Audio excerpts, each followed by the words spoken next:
Halo teman-teman, welcome back again on Heartman. Dengan saya Niko. Dengan saya Helnis. Dengan saya Franciscus. Saya Feby Fitri Amalia, mahasiswi program Profesi Akuntansi Universitas Trisakti. Di video kali ini akan membahas mengenai manajemen risiko perusahaan. Teman-teman, rekan-rekan, langsung saja kita mulai. Pada kesempatan kali ini, saya akan mencoba menganalisa faktor risiko yang terdapat dalam perspektif ini, yaitu pada halaman 53. Faktor risiko, usaha yang bersifat material, baik secara langsung maupun tidak langsung, yang dapat mempengaruhi dari hasil usaha dan kondisi keuangan perseroan pada perusahaan anak. Berikut ada 9 faktor risiko, yaitu yang pertama, risiko volatilitas harga bahan bakar terhadap biaya jasa angkut perairan. Yang kedua, risiko kendala teknis dan non-teknis. Yang ketiga, risiko ketersediaan dan kualitas sumber daya manusia yang memiliki keahlian khusus. Yang keempat, risiko kondisi alam dan bencana alam. Yang kelima, risiko kecelakaan maritim. Yang keenam, risiko persaingan. Yang ketujuh, investasi atau aksi korporasi. Yang kedelapan, risiko perubahan teknologi. Dan yang kesembilan, risiko terhadap cost overrun pada kegiatan operasional. Nah, rekan-rekan, dari 9 faktor resiko tadi, saya akan memilih untuk menganalisa faktor resiko yang keempat, yaitu resiko kondisi alam dan bencana alam dengan kaitannya terhadap laporan keuangan perseroan. Kegiatan usaha perseroan terkait pada pengangkutan laut yang sangat tergantung pada kondisi alam. Faktor kondisi alam dan bencana alam yang tidak menentu merupakan faktor di luar kendali perseroan yang dapat mempengaruhi keselamatan kru, armada, dan dapat mempengaruhi kegiatan operasional perseroan. Pada kondisi ekstrim, bahkan perseroan tidak dapat melakukan kegiatan operasionalnya sebagai akibat dari suatu bencana alam atau kondisi cuaca tertentu. Bencana alam dan kondisi cuaca tertentu yang terjadi pada destinasi maupun rute pelayaran juga dapat mempengaruhi mengganggu kegiatan operasional. Bahkan pada kondisi yang lebih ekstrim, perseroan tidak dapat melakukan kegiatan operasional yang juga dapat berdampak signifikan terhadap perseroan. Selain itu, dengan adanya kondisi cuaca yang buruk dapat mengakibatkan keterlambatan pengiriman barang yang tidak sesuai dengan jadwal yang telah ditentukan.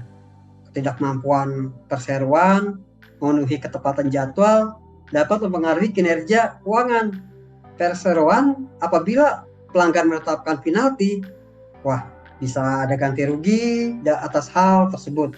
Selain itu, akibat dari resiko kondisi alam dan bencana alam otomatis mengganggu yang namanya operasional. Yang namanya operasional terganggu, otomatis omset pasti bakal berkurang. Di satu sisi, karena omset berkurang mengakibatkan tidak bisa menutup biaya yang ada, sehingga mengakibatkan laba menjadi menurun. Karena penjualan menjadi menurun, mengakibatkan cash flow perusahaan pasti akan terganggu. Cash flow perusahaan terganggu pasti juga akan mengakibatkan perusahaan perlu pendanaan, gitu ya. Pendanaannya bisa jadi perusahaan mau nggak mau akan melakukan pinjaman uang, gitu ya, berupa hutang ke bank, yang mengakibatkan kembali lagi dengan adanya pinjaman ke bank, otomatis biaya bunga menjadi tinggi. Seperti itu efek dari resiko yang terjadi akibat adanya kondisi alam dan bencana alam. Baik, tadi saya sudah terangkan tentang apa itu resiko kondisi alam dan bencana alam. Saya akan mencontohkan dampak dari risiko perubahan teknologi terhadap laporan keuangan perusahaan. Risiko perubahan teknologi semakin berkembang seiring dengan perkembangan zaman. Adapun perubahan teknologi navigasi akan berdampak pada kegiatan operasional perseroan. Saat ini, teknologi yang dimiliki perseroan sudah cukup mumpuni untuk menjalankan operasional usaha yang dibutuhkan. Namun, ke depan dapat menjadi risiko apabila terdapat perkembangan teknologi terbaru yang bersifat signifikan di industri pelayaran yang dapat membuat teknologi yang digunakan oleh perseroan menjadi usang atau teknologi yang dapat mendisrupsi kegiatan usaha pelayaran.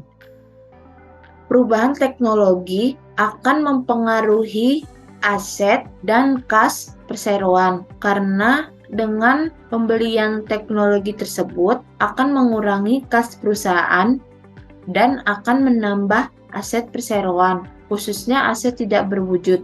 Jika pembelian teknologi tersebut dibiayai melalui hutang, maka akan menambah utang usaha dari pihak ketiga.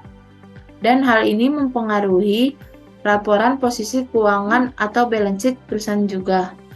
Perubahan teknologi ini juga berpengaruh terhadap laporan laba rugi atau income statement perseroan. Perubahan teknologi juga berpengaruh terhadap laporan laba rugi atau income statement perseroan. Dikarenakan beban umum dan administrasi pasti akan bertambah karena untuk menerapkan teknologi terbaru tersebut. Dan pastinya juga pendapatan usaha akan berkurang dikarenakan adanya perubahan teknologi tersebut. Jadi, perubahan teknologi juga berpengaruh terhadap pelaporan arus kas atau cash flow perusahaan, khususnya dari aktivitas operasi, aktivitas investasi, dan aktivitas pendanaan. Pada aktivitas investasi, berarti perolehan aset tetap bertambah dikarenakan perubahan teknologi tersebut. Untuk aktivitas operasinya, pasti akan menambah operasional juga terkait jalannya teknologi terbaru tersebut. Dan untuk aktivitas pendanaan juga pasti akan bertambah karena untuk membiayai perubahan teknologi tersebut. Untuk pembahasan kali ini, kita akan membahas terkait resiko kredit yang akan kita bahas secara detail yang kita lihat dari keuangan perusahaan. Nah, kalau kita melihat pada laporan keuangan konsolidasian dari PT Klas, jadi di notes 30 poin A, kita akan melihat apa itu resiko kredit.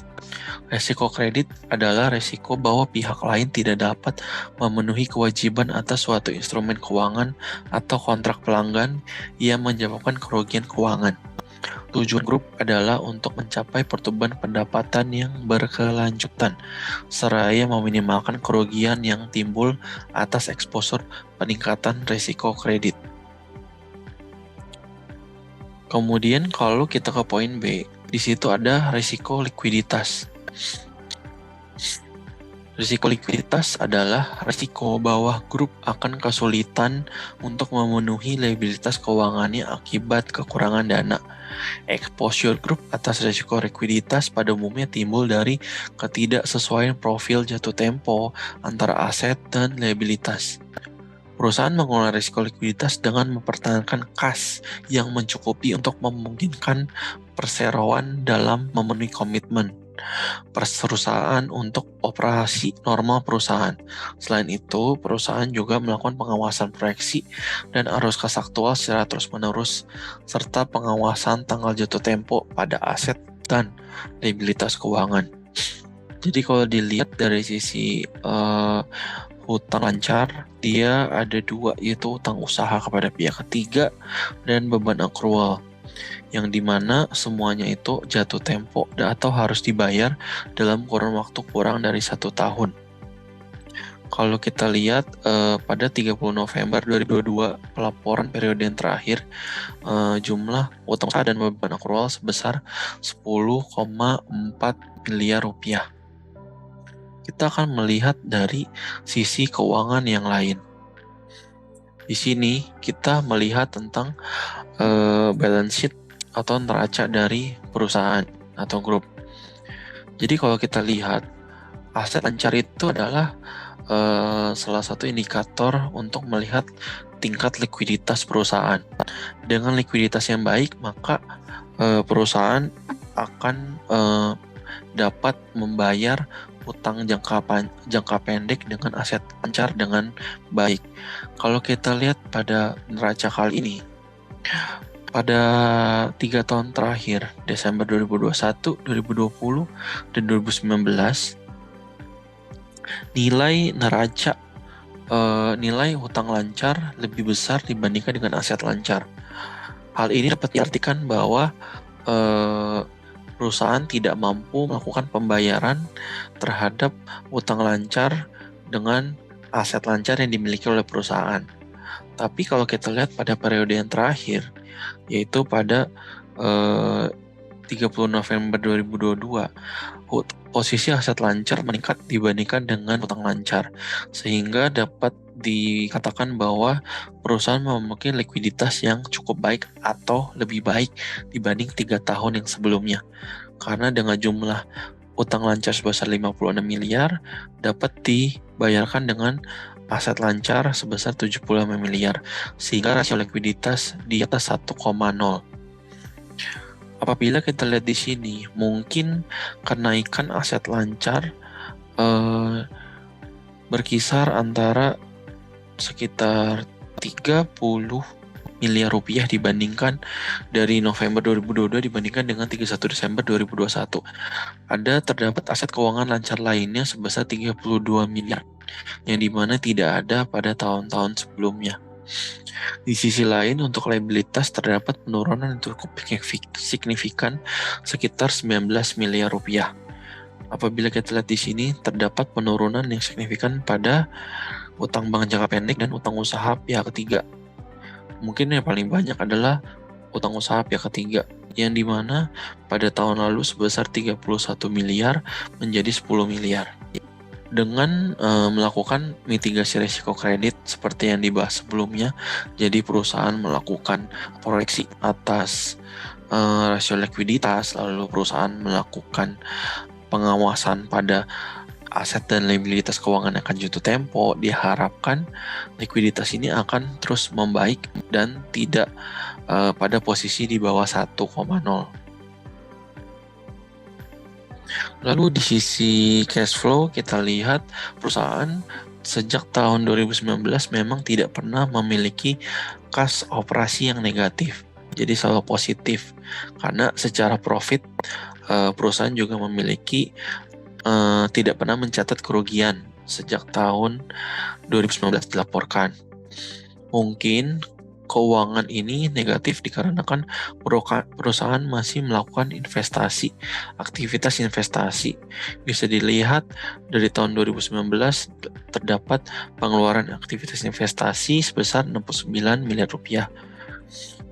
Tahun 2020 tidak ada, kemudian tahun 2021 dan 2022 terdapat pengeluaran investasi sekitar 14 miliar rupiah. Adapun di tahun 2022, perusahaan juga melakukan pembayaran untuk aktivitas pendanaan sebesar 17 miliar rupiah, yang dimana kalau kita lihat di sini pendanaan ini untuk membayar utang bank atau membayar likuiditas sewa. Karena perusahaan juga mungkin masih melakukan ekspansi untuk investasinya. Dimana kalau kita tahu untuk perusahaan pelayaran, aset tetap yaitu kapal menjadi aset utama yang dimiliki perusahaan untuk melakukan operasional. Jadi begitu analisa dari saya terkait dengan risiko kredit perusahaan ini. Nah, kita bahas ke risk factors and manajemennya. Risiko utama dari kelas ini apa sih? Risiko utamanya risiko utama ini berpengaruh signifikan terhadap kelangsungan usaha perusahaan loh. Risiko utamanya adalah melemahnya permintaan jasa angkutan di dalam negeri. Misal nih, bisnis utama kelas ini kan adalah penyedia jasa angkutan laut. Nah, si kelas ini sangat bergantung pada kontrak kerja. Sedangkan saat ini ada 2 kontrak kerja perjanjian angkatan laut atau SPAL dengan pihak ketiga. Misal kontrak ini terganggu karena kontrak karena wan prestasi atau sebab lainnya, maka akan berdampak negatif terhadap operasional perusahaan. Dampaknya ini nggak main-main loh, bisa 50%. Efek tersebut menjadi domino efek, di mana selanjutnya laba usaha akan menurun dan dapat berdampak pada harga saham di pasar nantinya akan anjlok. Resiko lainnya apa sih? Resiko usaha material lainnya nih, ada di sini diidentifikasi ada 9 ya. Resiko volatilitas bahan bakar terhadap biaya jasa angkutan perairan, resiko kendala teknis dan non-teknis, resiko tersediaan dan kualifikasi SDM yang memiliki keahlian khusus, resiko kondisi alam dan bencana alam, resiko kecelakaan maritim, resiko persaingan, resiko investasi dan korporasi, resiko perubahan teknologi, dan resiko terhadap cost overrun pada kegiatan operasional. Resiko-resiko ini tentunya akan sangat berpengaruh pada kinerja perusahaan. secara neraca pun akan sangat berpengaruh. Contoh nih, resiko volatilitas bahan bakar. Jika bahan bakar naik, maka nanti kan pengeluaran cashnya akan tinggi. Neraca akan berpengaruh dong. Beban usaha akan naik. Otomatis laba juga akan berpengaruh. Itu baru contoh ya. Kondisi alam atau kecelakaan maritim deh kita ambil juga. Misal, kasihan juga ya. Misal perusahaan ini ketika melakukan ekspedisi terus ada kecelakaan maritim, coba berapa kerugiannya? Aset hilang, terus belum lagi penggantian biaya atas barang yang dikirim, ya oke lah tertutup oleh asuransi misal, tapi kan nama baik juga bisa kena. Ini dampaknya nggak main-main, bahkan bisa pastinya bisa akan menggerus laba perusahaan nantinya. Kemudian bagi kita investor ini yang mau masuk, kita juga ada resikonya nih. Resiko bagi investor apa sih? Harga perseroan mengalami fluktuasi yang signifikan, harga sahamnya nih. Terus likuiditas saham perseroan tersebut. Penjualan saham di masa depan dapat berdampak merugikan pada harga pasaran saham. Kemudian yang terakhir, kemampuan perseroan untuk membayar dividen. Nah, itu tadi sekilas ulasan yang salah satunya membahas terkait risk management ya. Selengkapnya dapat teman-teman baca dan pelajari di prospektus awal kelas tersebut.